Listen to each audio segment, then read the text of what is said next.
তিন হতভাগা ব্যক্তি আছেন যাদের কোনো ফরজ নফল কোনো আমল আল্লাহ সুবহানাহু ওয়া তাআলা, নফল বা ফরজ কোনো আমল আল্লাহ তাআলা গ্রহণ করবেন না।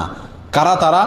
নাম্বার এক, আকুন, মা বাবার অবাধ্য সন্তান, মা বাবাকে কষ্ট দেয়, মা বাবার ন্যায্য দাবিকে মানে না, মা বাবার ন্যায়সঙ্গত নির্দেশকে ফলো করে না। আল্লাহ এবং তার রাসূল সাল্লাল্লাহু আলাইহি সাল্লামের পরে যার নির্দেশ মানতে আমি বাধ্য, কে সে? আমার জন্মদাতা বাবা এবং মা। হলো মান্নান। মান্নান কে?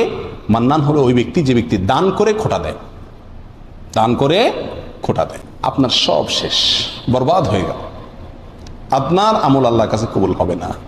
খোটা দেওয়া মানুষ করবেন আল্লাহর জন্য, ওই ব্যক্তির কাছ থেকে থ্যাংক ইউ আশা করবেন না, স্বীকৃতিও আশা করবেন না, আশা করবেন আল্লাহর কাছে। ওয়া মুকাযযিবুন বিল কাদার, যে তকদিরকে ভাগ্যকে অস্বীকার করে, সেই ব্যক্তিরও কোনো আমল কবুল হবে না।